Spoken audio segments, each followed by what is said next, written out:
लेकिन एक शॉप पे अगर आप सेलमैन यहाँ पे आके लगते हैं तो आपकी सैलरी तकरीबन मिनिमम से मिनिमम जो है वो 6-7 thousand जो है वो आपकी सैलरी हो सकती है। अगर एक बंदा एफएससी करके बैठा हुआ है या एक बंदा वैसे यहाँ पे ड्राइविंग की जॉब करना चाहता है तो स्कॉलरशिप वगैरह कैसे मिल जाता है हमें, और क्या उस यूनिवर्सिटी टाइम के अंदर हम जॉब कर सकते हैं?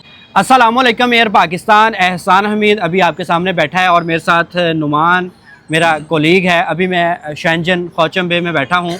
तो बहुत सारे लोग अक्सर पूछते हैं कि हमें बताएं कि जब अगर हम लोग चाइना में आकर जॉब करना चाहें दुकान पर या इसके हवाले से इंजीनियरिंग करके या किसी भी पर्पज़ में अगर हम चाइना में नौकरी लें तो हमें कितने पैसे बचते हैं दुकान के ऊपर, फिर हम लोग यहाँ पे तालीम कौन सी हासिल करें, हमें डिटेल दें। नुमान इलेक्ट्रिकल इंजीनियर है और इसने एमएस किया यहाँ पे चाइना के अंदर। अभी ये एक एप्पल के वेंडर हैं, उसके साथ ये जॉब करते हैं, मतलब एप्पल आईफोन ये बंदा अपने इसी की कंपनी में तैयार होता है, ऐसा ही है।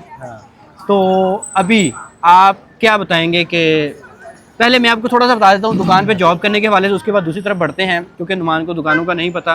तो अभी जितने भी यहाँ पे शॉप्स हैं इसके लिए ये फॉरनर हायर करते हैं? हाँ, अगर उनको जो है ओवरसीज मार्केट कैप्चर करनी हो। हाँ, ओवरसीज मार्केट ज़ाहिर हो रहे, कोई लोकल भेजते हैं ओवरसीज ही भेजते हैं यहाँ पे बाहर के कंट्रीज़ के लिए। तो इनको ज़्यादा इंग्लिश वाले लोग रिक्वायर्ड होते हैं जिनको इंग्लिश आती है।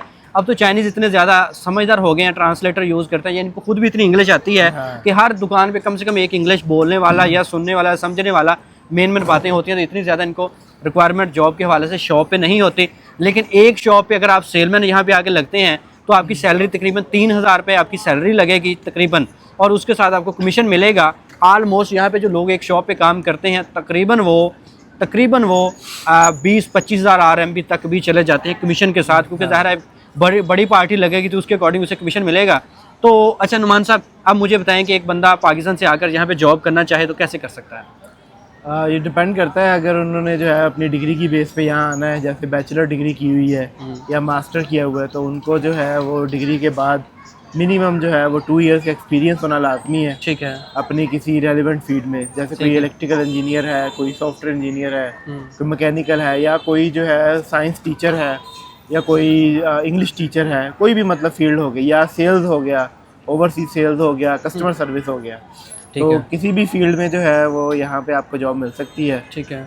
बाकी ये डिपेंड करता है कि आपकी स्किल किस तरह की है, ख़ास तौर पे लैंग्वेज स्किल, और उसमें इंग्लिश तो बेसिक है ही है, प्लस ये बेनिफिट होता है कि अगर आपको चाइनीज़ लैंग्वेज भी आती है तो आपके जो हैं वो हायरिंग के चांसेस बहुत ज़्यादा बढ़ जाते हैं, क्योंकि उससे ये होता है कि आप फिर अपने जो टीम है उनसे बातचीत कर सकते हैं और इंग्लिश में आप अपने जो है कंपनी के ओवरसीज क्लाइंट्स को हैंडल कर सकते हैं। ये बड़ी अच्छी इन्होंने बात की जी। मैं मुख्तलिफ कंपनीज के अंदर जाता रहता हूँ कि वहाँ पे अगर कंपनी का बॉस है या साथ वाली टीम है उनको भी इंग्लिश नहीं आती, तो उसके अकॉर्डिंग आप बाहर तो ओवरसीज क्लाइंट जो आते हैं फॉरनर उनसे तो बात करेंगे, लेकिन एट द एंड आप अपने लोगों से तो कम्युनिकेशन करेंगे ही ना। तो वो बड़ी ज़रूरी है। ज़ाहिर आपने बताना है ये कस्टमर ये मांग रहा है, ये मांग रहा है, ये मांग रहा है, तो उसके लिए आपको चाइनीज़ लैंग्वेज सीखते यहाँ पे कितना टाइम लग जाता है? यहाँ तो बेशक बंदा 6 माह में सीख जाए, अगर आप डेडिकेटेड हो के चाइनीज़ लैंग्वेज ही पढ़ो और कोई काम ना करो।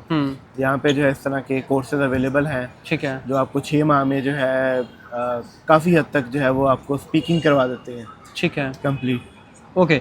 तो मुझे अब ये बताएं कि यहाँ पे आना कैसे है, कैसे जॉब स्टार्ट करनी है, मुझे पूरी डिटेल समझाएं आप। यहाँ पे एक बंदा एक एफएससी के बाद आ सकता है यहाँ पे? आ सकता है, बैचलर करने आ सकता है। यहाँ पे आने का सबसे बेहतरीन राउट जो है वो ये है कि आप पहले स्टडी पे आएँ बजाय डायरेक्ट जॉब सर्च करने के। तो उससे ये होता है कि आपको यहाँ आकर चाइनीज़ सीखने का मौका मिलता है। ठीक है। यहाँ की एप्स, वेबसाइट्स और वर्क कल्चर के बारे में पता चलता है। ये बड़ी ज़रूरी चीज़ें हैं। ठीक है। और फिर आप जो है वो जब आपके ऊपर एक टैग लग जाता है कि आप ऑलरेडी किसी न किसी तरीके से चाइना में मौजूद हैं और कोई ना कोई एक्टिविटी कर रहे हैं, फिर जो है जब आप यहाँ पे एम्प्लॉयर्स को रीच आउट करते हैं तो वो आपको वैल्यू करते हैं। उनको आइडिया होता है कि आप अगर ऑलरेडी चाइना में हो तो आप यहाँ के वर्क कल्चर से जो है वो फेमिलियर हो चुके हो, तो आप जो है वो मतलब कंपनी में जाके उनके काम आ सकते हो, वहाँ सर्वाइव कर सकते हो। तो एडमिशन कैसे लेना है, कैसे जॉब स्टार्ट करनी है, एक प्रॉपर लोगों को बताएं। एडमिशन लेने के लिए जो है वो आप डायरेक्ट जो है वो यूनिवर्सिटी की वेबसाइट वगैरह पे सर्च कर सकते हैं। इसके अलावा पाकिस्तान में बहुत सारे एजुकेशन कंसल्टेंट्स होते हैं, वो भी जो है वो आपको इस हवाले से गाइड कर सकते हैं कि कोई जो है सेल्फ पेड प्रोग्राम है, कोई पार्शियल या फुली फंडेड स्कॉलरशिप प्रोग्राम है, इंग्लिश लैंग्वेज का प्रोग्राम है या फिर चाइनीज़ लैंग्वेज में, इस तरह डिफरेंट तरह की चीज़ें हैं। और इसके अलावा लोग जो हैं वो यहाँ पे मतलब जैसे MBBS करने भी आते हैं, इंजीनियरिंग करने भी आते हैं, मास्टर्स MBA करने भी आते हैं, मतलब हर तरह की फील्ड में लोग यहाँ पर आते हैं। तो स्कॉलरशिप वगैरह कैसे मिल जाता है हमें, और क्या उस यूनिवर्सिटी टाइम के अंदर हम जॉब कर सकते हैं? यूनिवर्सिटी टाइम के अंदर जो है वो आपको जॉब करना अलाउ नहीं है, उसमें आपके लिए जो है वो इलीगल होगा ठीक है। और आपको डिपोर्ट वगैरह कर सकती है गवर्नमेंट अगर वो डिटेक्ट कर लेती है इस तरह की चीज़ें। तो ये है कि यूनिवर्सिटी में बेहतरीन हल यही है कि आप जो है कोई ऑनलाइन काम करें, तो वो काफ़ी सेफ़ है, उसमें कोई इतना इशू नहीं है। फॉर एग्ज़ाम्पल आप जो है यहाँ एज अ स्टूडेंट आने के बाद कोई चीज़ जो है वो इंपोर्ट एक्सपोर्ट का काम करें, जैसे हमारे एहसान भाई, इनका बहुत एक्सपीरियंस है इंपोर्ट का। रिसेंटली इन्होंने काफ़ी सामान जो पाकिस्तान भिजवाया और इनको काफ़ी प्रॉफिट हुआ उस हवाले से। तो अच्छा, ये मैं कभी पॉडकास्ट में बताऊंगा। हाँ जी। अच्छा, तो इस तरह के ऑप्शंस हैं। बाकी ये है कि अगर आपने रियल जॉब लेनी है कि आप कहें कि जी मैं फुल टाइम ऑफिस में जाके बैठूंगा, तो वो अलाउ नहीं है। वो आप फिर डिग्री कंप्लीट कर लें या अपना आप लैंग्वेज सीखना है तो लैंग्वेज प्रोग्राम कंप्लीट कर लें, उसके बाद जॉब ले लें। इस ठीक है। तरह। एक बंदा यहाँ पे BS करके आ गया, हाँ। अब वो MS ना स्टार्ट करे, डायरेक्ट जॉब स्टार्ट कर सकता है? हाँ, कर सकता है। अगर आपने जो है वो चाइना की यूनिवर्सिटी से BS की है तो फिर आपके लिए स्पेशल नहीं, पाकिस्तान से अगर किसी ने UT अगर आप पाकिस्तान से करके आते हैं तो फिर आपको 2 साल के एक्सपीरियंस वाली कंडीशन मीट करना बहुत ज़रूरी है, उसके बगैर नहीं आप कर वो तो सकते। एक्सपीरियंस लेटर आपका होना चाहिए कि हाँ, आपने 2 साल आपने डिग्री के बाद स्पेंड किए हो कहीं पे काम करते हुए, फिर आप यहाँ आ सकते हैं। ठीक है, डायरेक्ट नहीं आ सकते। ओके। तो उसके बाद अब मुझे बताएं कि जब वो बंदा आया यहाँ पे, कैसे आगे अप्लाई करे, कंपनी के अंदर कैसे जाना है, कैसे जॉब जल्दी मिल जाती है? उसके लिए ये है कि जो इंटरनेशनल कंपनीज हैं तो उनके लिए डायरेक्ट उनकी वेबसाइट्स पे जाएं। जैसे कि बड़ी बड़ी कंपनीज हैं, गूगल है, एप्पल है, माइक्रोसॉफ्ट है, फेसबुक है, यार्डिया। और ऑल्दो मतलब काफ़ी सारी ये कंपनीज यहाँ बैन है यहाँ पे इनकी वेबसाइट्स, लेकिन इनके ऑफिस यहाँ पे हैं और आपको इंजीनियरिंग के रिलेटेड, सेल्स के रिलेटेड इनमें जॉब मिल सकती है, ठीक या है। ओवरसीज जो है वो क्लाइंट हैंडलिंग के रिलेटेड जॉब मिल सकती है। ठीक है। इस तरह के सिनेरियोज तो हैं। उसमें कितनी सैलरी लगती है? एक बंदा जॉब इंटरव्यू देने जाते वक्त कौन कौन सी बातें मेरा ख्याल है उधर कि रखे? अगर बैचलर एलिजिबिलिटी को देखा जाए तो मिनिमम से मिनिमम जो है वो 6-7 थाउजेंड जो है वो आपकी सैलरी हो सकती है। और बाकी ये है कि कंपनीज तो इससे कम सैलरी पे भी जॉब ऑफर करती हैं, लेकिन फिर उनको वर्क वीज़ा इशू नहीं होता। अगर तो 5-6 हज़ार RMB से कम हो तो फिर उनके लिए भी कंडीशन है कि 6-7 हज़ार RMB से वो ज़्यादा कितना बनता है पाकिस्तानी? 6-7 हज़ार RMB होगा, कोई 2 लाख से ज़्यादा कुछ, या 3 लाख के करीब होगा। 2-3 लाख हमने कमाया, तो उसके कंपनी क्या क्या फैसिलिटी देती है? जो बड़ी कंपनीज हैं अक्सर वो आपको फ्री लंच देते हैं, डिनर देते हैं, आपको अकोमोडेशन प्रोवाइड करते हैं, तो आपकी काफ़ी सारी सेविंग्स जो है वो हो जाती है। तो अगर यहाँ पे एक बंदा 1 महीना रहता है, उसका कितना खर्चा आता है? एक आम बंदे का फ्लैट कितने अगर पैसों हम में मिल एक जाता है? जो है वो स्कॉलरशिप होल्डर को देखें जिसको 3000 RMB पर मंथ मिलते हैं, तो वो 3000 में से मेरा ख्याल है कि 1500 सेव कर सकता है। कर सकता है, यानी कि इसमें 1000 RMB तक यहाँ पे कहीं फ्लैट मिल जाता है, थोड़ा पीछे जाके किसी फ्लोर पे? ये डिपेंड करता है एरिया में। अब यहाँ जहाँ हम बैठे हुए हैं ख्वाचंग बे में, ये जो है बड़ा मम्मी डैडी एरिया है, यहाँ नहीं मिलेगा, लेकिन ये है कि ज़रा थोड़ा दूर जाएंगे कहीं तो वहाँ मिल जाएगा। आप बता रहे थे 1000 का फ्लैट मिल जाता है यहाँ पे। लेकिन मोस्टली ये है कि जो स्टूडेंट होते हैं उनको ये काम करने की ज़रूरत नहीं है, उनको फ्री डॉर्मेटरी जो है यूनिवर्सिटी की तरफ से मिलती है। ठीक है। तो उसके बाद खाने का खर्चा कितना आ जाता है उसका? जो स्टूडेंट्स हैं वो यूनिवर्सिटी के अंदर तो अगर वो हलाल खाएं तो? हराम खाएं या हलाल खाएं, उनका जो है वो एक कुछ नॉन मुस्लिम भी तो आते हैं ना, हाँ, हम एक उनकी दिन का बात उनका कर रहे हैं। खर्चा जो मेरा ख्याल है 50 RMB से 100 RMB के बीच आ सकता है। ठीक है। बाकी वैसे मोस्टली जो स्टूडेंट लोग हैं वो बाहर से खाना नहीं खाते, वो अपनी खुद कुकिंग वगैरह करते हैं। तो खुद कुकिंग का कितना खर्चा आ जाता है? खुद कुकिंग में आप जो है 1000-1500 में पर मंथ गुजार लोगे। ठीक है। बाहर से ज़्यादा हो जाएगा। तो MS के लिए एडमिशन यहाँ पे यूनिवर्सिटियाँ जल्दी बंदे को ले लेती हैं, और मुमकिन है कि जैसे बड़े सारे मैंने तो ऐसे दोस्त देखे हैं जो यहाँ से MS करके पाकिस्तान चले गए, उनको यहाँ काम ही नहीं मिला, तो वो क्या गलती करते हैं जिसके बायस ये तो अब डिपेंड करता है ना कि उन्होंने अपना MS जो है वो सारा MS सिर्फ टी पार्टीज करने में गुजार दिया। बहुत सारे पाकिस्तानी यहाँ पे जो चाइनीज आते हैं, लड़कियों के साथ हाँ, गपशप। हाँ, बहुत सारे लोग जो हैं वो यहाँ आके जो है वो इररेलेवेंट एक्टिविटीज में मसरूफ हो जाते वो हैं। कौन कौन सी होती हैं? वो आप समझ सकते हैं।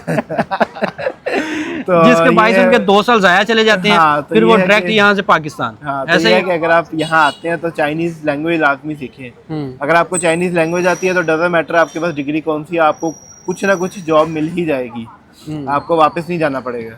लेकिन यह है कि बिना लैंग्वेज में हो सकता है आपको अपनी फील्ड में भी जॉब ना मिले। ठीक है।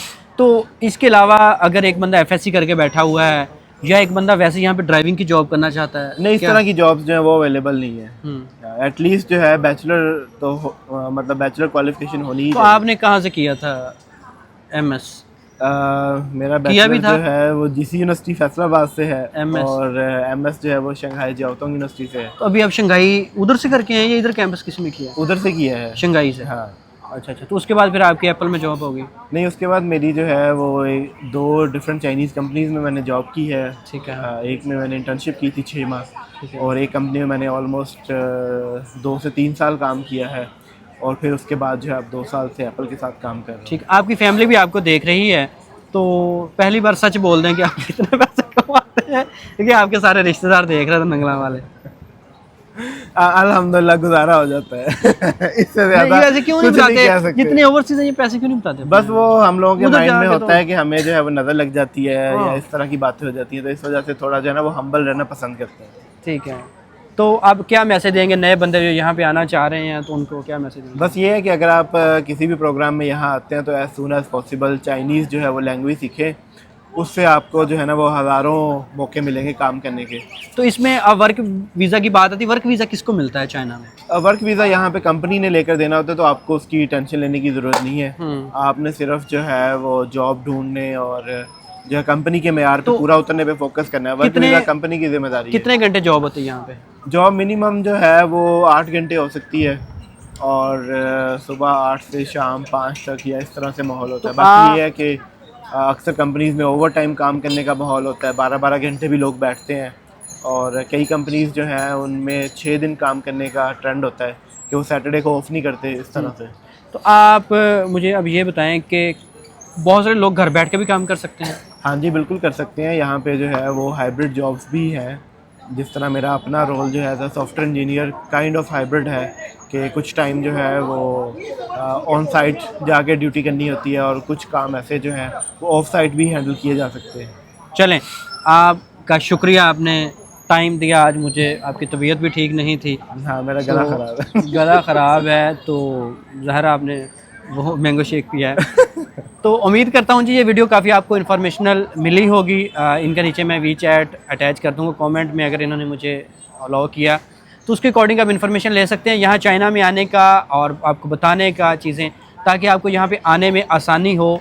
यहाँ जब भी आप आएँ आप उसके अकॉर्डिंग सारी चीज़ें तैयार करके किसी बंदे से मिल के आएँ। चाइना उस तरह का कंट्री नहीं है जिसमें आप सेम लाइक पाकिस्तान जैसे हम चले जाएं। यहाँ पे जब आते हैं दुनिया में इतना फ़र्क आता है, यानी कि आपको इन्वायरमेंट में और यहाँ की दुनिया में या सिस्टम में आपको समझने में टाइम लगता है। इससे अच्छा कि आप यहाँ पे जो बंदा ऑलरेडी उस कंट्री पाकिस्तान में है, किसी भी कंट्री से आप देख रहे हैं, तो आप वहाँ पे चीज़ें किसी सीनियर बंदे से मिल के जो ऑलरेडी यहाँ का रेजिडेंट हो उससे मिल के उससे तमाम चीज़ें समझ के उसके बाद यहाँ पे आएँ, ताकि आपको यहाँ पे परेशानी का स्टार्ट में सामना ना करना पड़े। किसी भी काम में ट्रबल्स आती हैं, स्टार्ट में मुश्किलात आती हैं, उसके बाद ही आसानियाँ होती हैं। इसी तरह नहीं है कि आप आएँ तो यहाँ पे ये सारा माहौल आपको नज़र आए, तो आपको टाइम देना पड़ेगा, जान मारनी पड़ेगी, अपने हिस्से की जंग लड़नी पड़ेगी। उसके बाद आपको अल्लाह की ज़ात ज़रूर नवाजेगी। अपना ख्याल रखें, दुआ में याद रखें। पाकिस्तान जिंदाबाद। जिंदाबाद।